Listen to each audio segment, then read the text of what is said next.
오늘 사람을 너무 믿지 마십시오라는 제목을 잡았는데 이 제목을 잡아놓고 조금 후회도 됐어요. 왜냐하면 너무 부정적인 얘기를 하는 것 같아서. 그러나 제가 마지막 결론은 사람을 믿으십시오로 끝나기 때문에 여러분들이 오늘 사람에 대한 생각 잘 하셨으면 좋겠습니다. 하나님께서는 사람을 창조하셨잖아요. 근데 세상 모든 만물이 먼저 창조됐죠. 그리고 마지막 날 사람을 창조하셨어요. 이유가 뭘까요? 사람을 위해서 모든 걸 창조하신 거예요. 우리들은 이런 착각을 합니다. 하나님을 위해서 창조했다가 아닙니다. 사람을 위해서 모든 걸 창조하셨어요. 그리고 제가 우리 교회에서만 들을 수 있는 말씀인지 모르겠어요. 하나님은 사람을 위해서 존재하신다. 이게 굉장히 불경스럽게 들릴지 모르지만 여러분이 하나님을 위해서 존재한다 그러면 뭘 하시겠어요? 예배드려요? 11조예요? 그게 하나님 앞에 무슨 유익이 되겠어요? 하나님이 뭐가 모자라서 여러분들의 예배를 받으려고 애를 쓰시고 여러분들이 드리는 물질을 받으시려고 할까요? 사실은 그런 모든 섬김의 행위는 사람이 그걸 하면 행복한 거예요. 하나님께서 사람을 창조하셨잖아요. 사람은 언제 가장 행복할까를 아세요. 그래서 너희들이 행복할 수 있는 방법이 이런 거야 라고 성경에다가 기록을 해주고 있는 거예요. 성경 말씀대로 살면 하나님께 영광, 하나님이 기뻐하시고 그게 아니라 우리가 행복해집니다. 이 부분만큼은 정리를 잘 하시면 좋겠어요. 그리고 실제로 그렇구나 라고 많이 느끼게 됐으면 좋겠습니다. 자, 하나님이 사람을 창조하신 것은 어떤 수단으로 창조하지 않았습니다. 사람은 목적 가치를 지닌다. 제가 우리 교회에서 많이 강조를 했어요. 사람을 수단으로 쓰는 경우들이 있어요. 사람을 이용해서 돈을 벌고 사람을 이용해서 자기가 원하는 바를 이루려고 하는 경우들이 많이 있습니다. 여러분, 교회는 왜 존재하냐? 사람을 위해서 존재하는 것입니다. 우리가 교회를 위해서 헌신할 수 있어요. 그러나 그건 뭐예요? 내가 교회를 위해서 헌신함으로 내가 행복해지는 것이고, 교회 공동체는 사람의 모임이고, 이 사람의 모임이 세상 사람들을 잘 세워가는 역할을 하는 것입니다.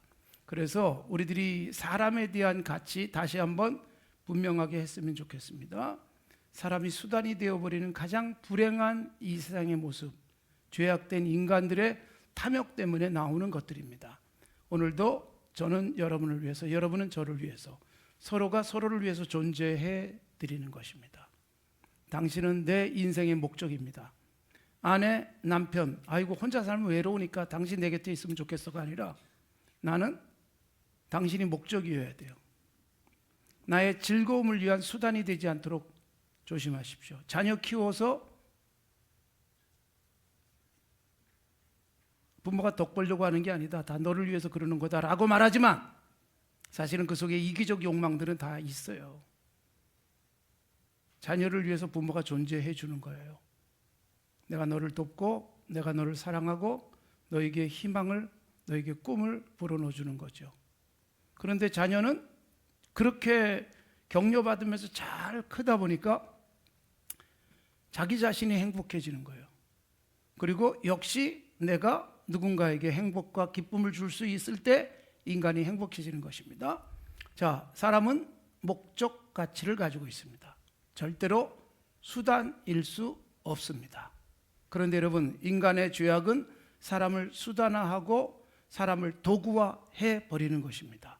자, 오늘 본문 말씀에서 요셉 이야기가 나오고 있고요. 그리고 무엇보다도 37장부터 요셉의 시련이 시작이 되어집니다. 요셉은 형들에게 미움을 받습니다. 형제들에게 미움을 받은 이유가 뭐예요? 자, 제가 33장에서 그런 말씀을 드렸기 때문에 여러분들이 한번 떠올려 보시면 좋겠고, 37장의 흐름 속에서는 요셉이 꿈을 꿔요. 꿈 얘기를 해요. 꿈 얘기를 들으면서 형들이 화가 나요. 네가 우리 위에 군림하겠다고? 이런 생각이죠. 그래서 요셉을 굉장히 미워한 것으로 되어져 있습니다. 여러분, 사랑하는 동생이 좋은 꿈을 꿨는데 미워하다니, 우리가 여러분 이런 부분은 굉장히 조심해야 되는 부분이에요. 누군가가 좋은 꿈을 갖고 있으면 격려해주고 박수 쳐주고 응원해주고 그 꿈을 이룰 수 있도록 도와주는 것이 건강한 사람들의 모습입니다. 그런데 그 꿈을 밟아버리려고 하는 형들의 모습, 안타깝고 불행한 일입니다. 그래서 여러분, 결국 요셉의 꿈을 밟아버리겠다고 생각했던 형들은 나중에 요셉 때문에 50장까지 벌벌벌벌 더 떨어요. 우린 여러분 10년 후에 20년 후에 누굴 만나든 당당할 수 있었으면 좋겠어요. 10년 전에 내가 한 행동 때문에, 20년 전에 내가 정리하지 못했던 그 어떤 행위 때문에 그 사람 만나는 게 불편해지지 않도록 했으면 좋겠습니다. 자, 형들이 요셉을 죽이려고 했어요. 죽이려고 하는 이유가 뭐냐 하면 꿈을 밟아버리겠다 이런 생각이에요. 우리가 너 죽이면 네 꿈이 어떻게 되겠니? 이런 생각들을 10명의 형들이 하는 거예요. 결국 여러분, 형들은 죽이려고 하다가 결국 팔아버립니다. 자, 죽는 게 차라리 낫지. 팔려가는 것은 끔찍하고도 끔찍한 일이었습니다. 그래서 여러분, 요셉을 팔아버린 것이 전혀 한 번도 얼굴을 보지 못한 사람들이 아니잖아요. 가장 가까운 형제들이에요. 가장 가까운 아버지의 아들들이 요셉을 팔아버렸습니다. 여러분, 요셉은 형제들에게서 상처를 받습니다. 형제들에게서 정말 그렇게 사랑하는 형들이 나를 팔아버리다니 얼마나 여러분 세상에 믿을 사람이 있을까, 이런 생각을 할 수밖에 없지 않았겠어요? 우리가 조심하며 살아야 돼요. 우리는 길거리 가다가 우연히 마주친 사람 때문에 상처를 입지는 않습니다. 혹시 다툼이 일어나도 그걸로 끝나버려요. 그런데 깊은 상처, 아픔은 무엇 때문에 받습니까? 아내 때문에, 남편 때문에, 부모 때문에, 자녀 때문에, 형제 때문에 받아요. 가장 사랑해야 될 사람을 통해서 상처받는 거예요. 가장 사랑해야 될 사람에게 상처 주는 거예요. 그래서 예수 믿는 우리가 이 부분 조심하셔야 돼요. 가장 사랑해야 될 예수 그리스도 안에서 한 가족이 된 성도들이 서로에게 상처 줄 수 있어요. 그리고 이런 상처들은 꽤 아파요. 그리고 이 상흔은 오래 가요. 왜냐하면 사랑하는 사람들이었기 때문에. 그래도 당신을 믿었는데 이런 것 때문에. 그러니까 여러분, 가까운 사람들끼리 상처 주지 않도록 조심하십시오. 존중하시고 사랑하시고 위로해 주시고 격려해 주는 것이 가장 좋은 일입니다. 아내가 남편의 마음을, 남편이 아내의 마음에 가장 큰 트라우마, 상처, 스크래치를 낼 수 있어요. 보듬어 주고 위로해 주고. 아내가 정말 터무니없는 것으로 화가 나 있어도 아내를 도닥거려 주는 태도가 매우 중요합니다. 남편이 쓸데없는 자존심을 세우면서 화가 나 있어도 남편을 잘 보듬어 주는 것은 아내의 역할입니다. 그게 서로가 살아가는 이유이기도 합니다. 나는 당신을 위해서, 당신은 나를 위해서, 당신은 나의 목적, 나는 당신의 목적. 얼마나 아름다운 일이겠어요. 그런데 상처를 주고 받습니다. 형제들에게 큰 상처를 받아요. 다른 사람도 아니고 길 가다가 납치당해가지고 그래서 팔려갔다면 덜 억울하잖아요. 형제들이 팔아버려요. 여러분, 창세기를 통해서 보여주는 게 뭔지 아세요? 요셉이 형들에게 애걸했다라고 돼 있어요. 그때 우리 동생이 애걸할 때 살려주지 않아서 우리가 벌 받는 거야. 나중에 형들이 그런 생각을 하잖아요. 그러니까 여러분, 요셉도 17세의 소년이 팔려갈 때 얼마나 끔찍했겠어요. 애걸을 했지만 살려주지 않았습니다. 그 상처가 얼마나 컸겠어요. 그래서 가장 믿을 만한 형제들인데 믿을 수 없는 자들이 되는 거예요. 그러니까 뭐 가까우니까 믿을 수 있어. 통하지 않습니다. 인간 사회 속에서는. 자, 그래서 보디발의 집에 갔어요. 다행히 이집트에 가가지고 보디발의 집에 팔려간 것은 행운일 수 있어요. 바로 왕의 친위대장, 그러니까 왕의 신임을 받는 아주 중요한 사람 집에서 일을 하는데 얼마나 성실했는지를 보여주잖아요. 그래서 그 친위대장에게 신임을 받습니다. 집안의 모든 일을 도맡아 하는 집사가 됩니다. 그러니까 요셉은 그래도 길이 잘 열린 거예요. 하필 이 집에. 그리고 얼마나 성실했는지. 자, 여러분, 요셉은 형들에게 팔려갈 때도, 노예가 됐을 때도 중요한 건 뭐예요? 꿈을 잃지 않습니다.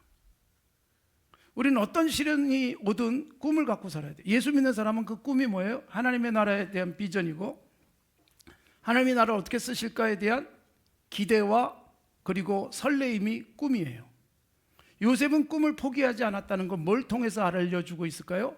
요셉이 보디발의 집에서 노예로 살아가는데 얼마나 성실한지, 그에게 맡겨진 일이면 확인할 필요가 없어요.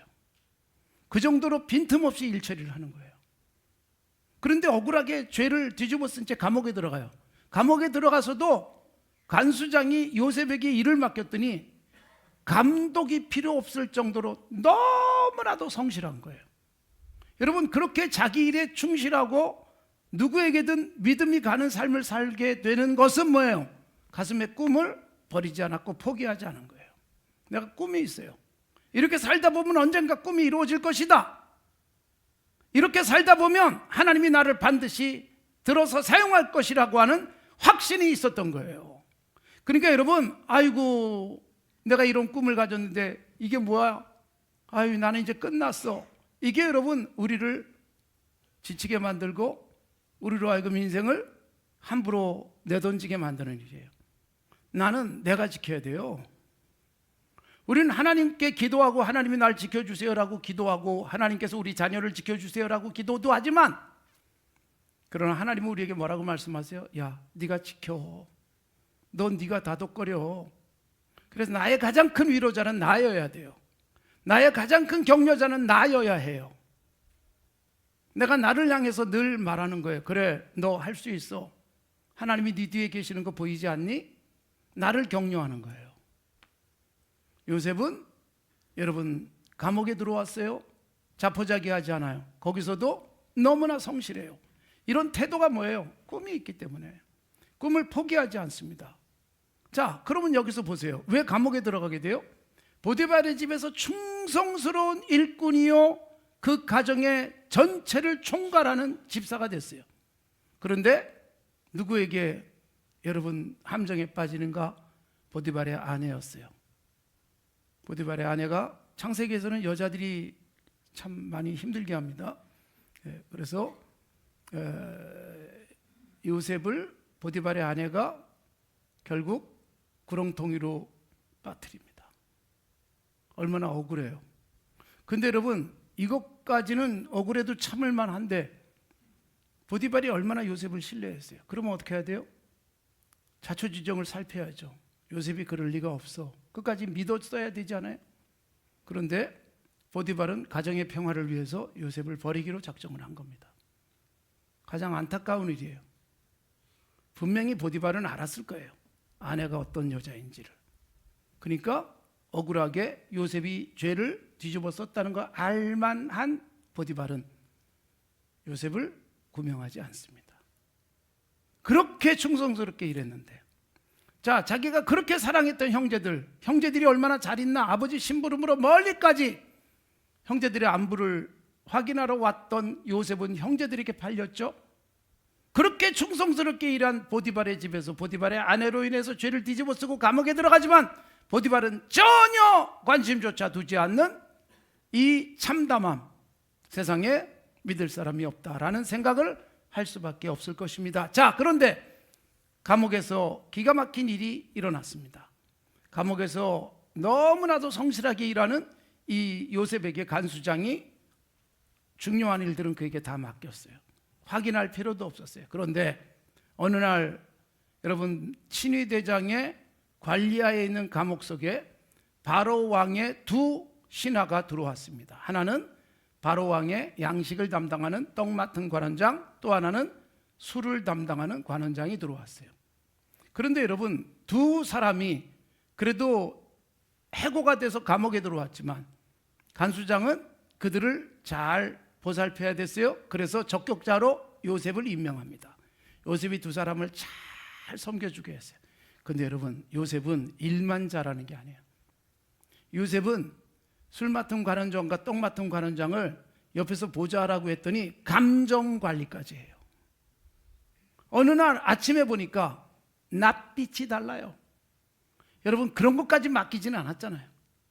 분명히 아침에 눈을 떠서 보니 술 맡은 관원장도 떡 맡은 관원장도 뭔가 근심이 가득한 얼굴, 밤에 꿈을 꾼 거예요.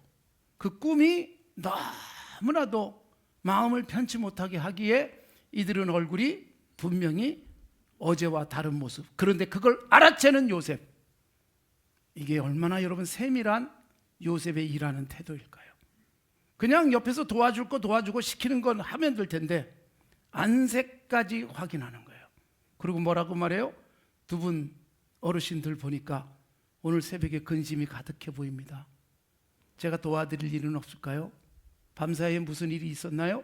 그러자 꿈 얘기를 하고 요셉이 꿈을 해석까지 해줍니다. 하나님께서 요셉에게 기가 막힌 지혜를 주셨어요. 어떻게 보면 요셉을 위해서 꿈을 꾸게 하고 요셉을 위해서 꿈을 해석할 수 있도록 하나님께서 지혜를 주셨을 것입니다.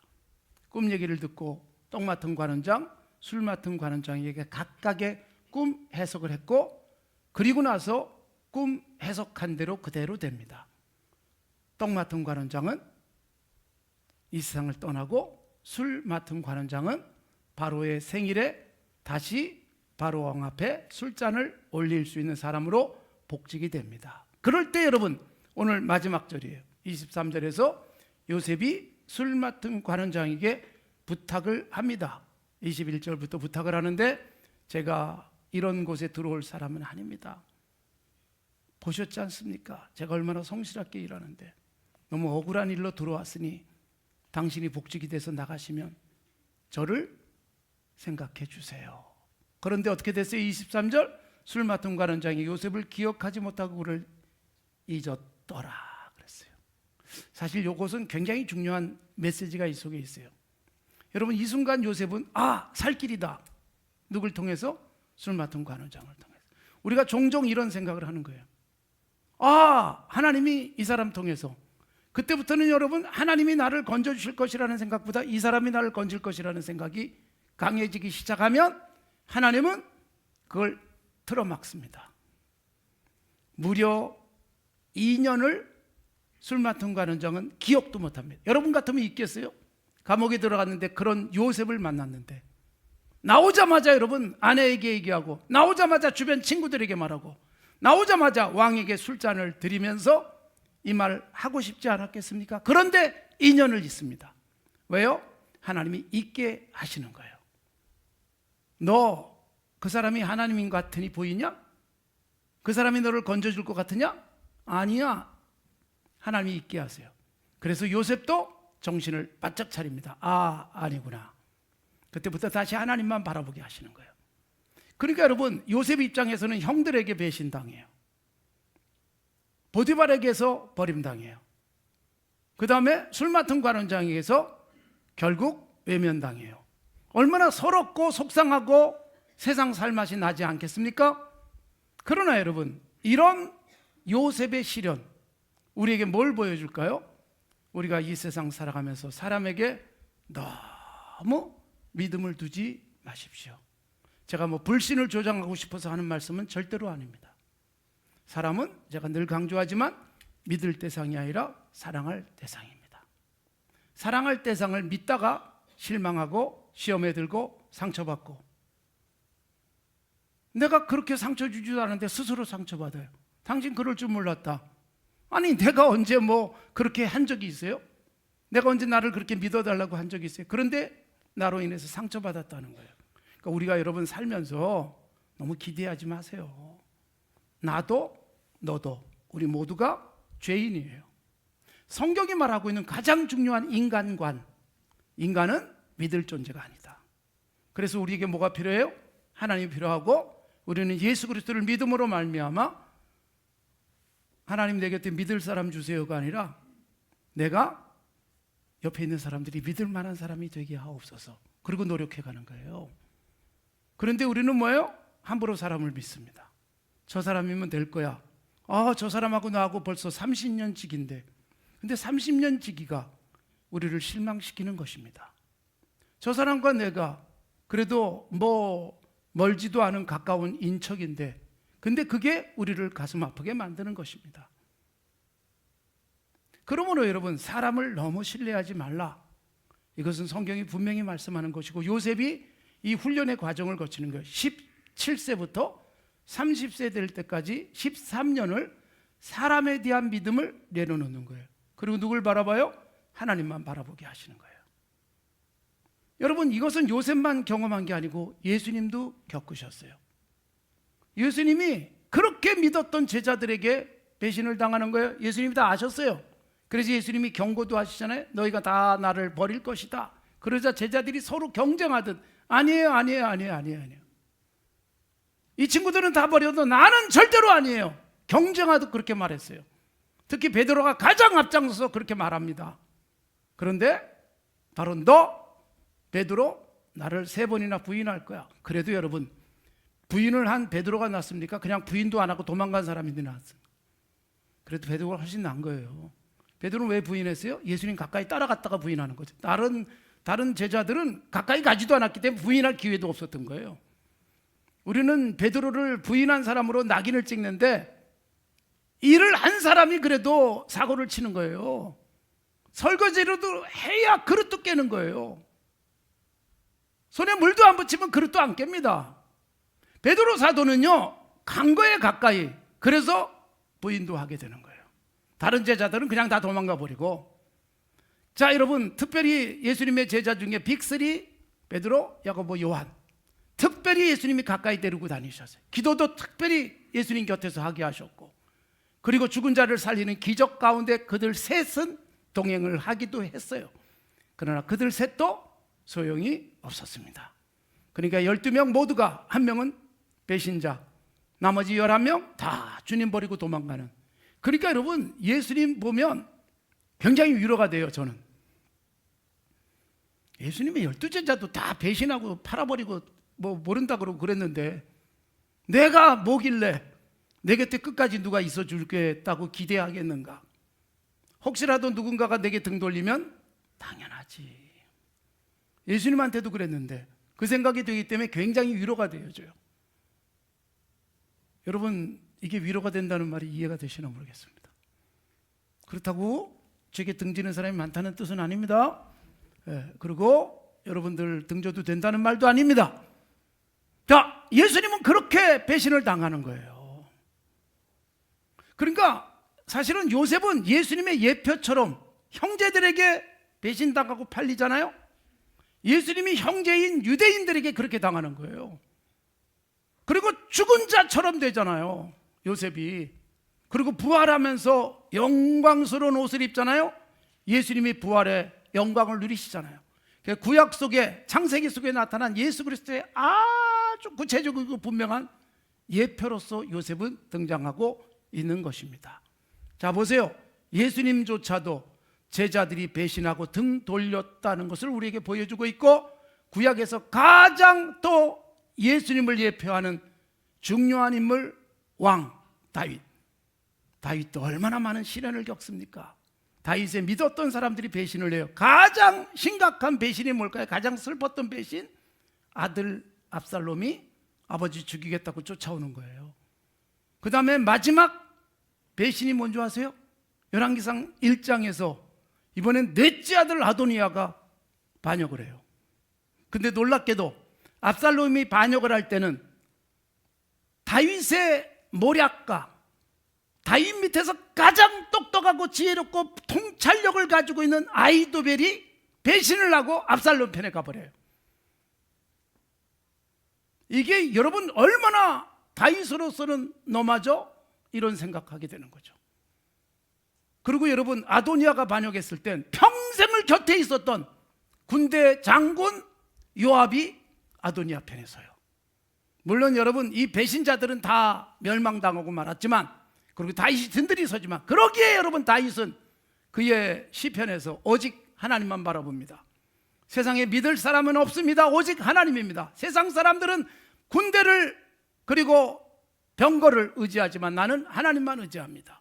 이걸 아주 분명하게 고백하고 사망의 음침한 골짜기를 다닐지라도 하나님만이 나를 지켜주시는 분임을 그는 분명하게 노래하고 있는 것입니다. 여호와는 나의 힘이십니다. 나의 찬송이 되십니다. 나의 반석이 되십니다. 시편 18편도 다윗의 그런 평생의 경험을 통해서 고백하고 있는 것입니다. 심지어 여러분, 내 부모는 나를 버렸습니다. 그러나 여호와는 나를 영접하십니다. 그런 고백들도 나오고 있습니다. 그래서 여러분, 우린 사람을 보면서 사람에 대해서 우리가 그냥 아무도 믿지 마, 그런 얘기 하려고 하는 건 아니에요. 사람은 한계가 있습니다. 나를 사랑하지만 어쩔 수 없이 배신할 때도 있고요. 내가 그렇게 가깝게 지내지만 그도 고통 속에 나하고는 다른 길을 가기도 해요. 이게 인간이에요. 인간의 한계. 나도 누군가에게 대해서 그렇게 할 수 있지 않습니까? 그러기에 여러분, 히브리서 12장에서 보여주고 있는 대로 믿음의 주에 온전케 하시는 예수님만 바라보자 라는 것입니다. 사랑하는 성도 여러분, 사람은 우리가 믿을 수 있는 사람은 아무도 없습니다. 그러나 믿을 수 있는 사람이 없으니까 우린 믿지도 말고 나도 그냥 원래 사람은 그런 거야 그러고 살자는 의미는 절대로 아닙니다. 제가 마지막에 다시 덧붙이고 싶은 것은, 그러나 우리는 뭐예요? 믿을 만한 사람이 되자. 아울러 여러분, 누군가를 그래도 믿어주자. 믿을 수 없는 그 사람을 또 믿어주는 거예요. 이게 여러분 사도행전에서 나타난 중요한 한 인물, 마가복음의 기록자 마가 요한이 어떻게 변하는가? 바울 사도의 1차 전도여행, 바나바와 바울이 주도해서 가는 중에 마가 요한을 조력자로 뒀어요. 사도행전 13장. 그런데 마가 요한이 너무 힘들어서 중간에 포기하고 가버렸어요. 15장에서 2차 전도여행을 계획하면서 바나바와 바울이 회의를 합니다. 그러다 결별을 합니다. 이유는 뭐냐? 바울은 도무지 마가 요한 믿을 수 없어, 또 데려가자고, 안 돼! 그런데 여러분, 바나바는 어떻게 해요? 실패자로 그냥 둘 수 없어. 마가 요한 이번에 다시 데려가서 그에게 성공의 경험을 시켜주면 얼마나 좋겠냐? 갈등하고 싸우다가 바나바가 그래도 바울을 그렇게 세워준 사람인데 바울은 냉정하게 돌아섭니다. 그래서 바울은 실라를 데리고 2차 전쟁을 떠나고 바나바는 마가 요한을 데리고 떠납니다. 결국 보세요. 바울은 어떻게 보면 사람을 도구처럼 썼는지도 몰라요. 나한테 도움이 될 만한 사람만 쓰고 싶은 거예요. 근데 바나바는 어때요? 사람이 목적이었어요. 아, 망가진 저 사람 다시 살려야 돼, 그런 태도. 그 바나바가 굉장히 좋은 인간관을 갖고 있는 거예요. 결국 어떻게 돼요? 디모데후서 4장 11절에서 말씀하고 있지만 나중에 이런 마가 요한이 변합니다. 신실한 사람이 돼요. 바울 사도에게도 믿을 만한 사람이 돼요. 그래서 바울 사도가 디모데에게 편지를 쓰면서, 디모데야, 너 빨리 좀 왔으면 좋겠어. 내 곁에 누가밖에 없다. 근데 너 올 때 마가 요한 좀 데리고 와. 마가 요한은 나의 일에 유익한 사람. 그 유익한 사람으로 변화된 것은 바나바가 실패한 그를 다시 믿어주고, 그러면서 마가복음의 기록자가 된 거고 바울 사도에게도 유익한 사람이 된 거예요. 그러니까 여러분, 도무지 믿을 수 없는, 중간에 포기하고 가버린, 에이 저런 녀석 다시는 안 봐라는 생각을 바울은 한 거예요. 그러나 바나바는 믿어준 거예요. 자, 믿을 만한 사람이 아무도 없어요. 우리 스스로도 내가 나를 믿을 수 있어요? 내가 나를 가장 많이 속여요. 내가 나를 가장 많이 배신하는 존재인지도 몰라요. 그렇기 때문에 우리는 뭐예요? 나도 사랑하세요.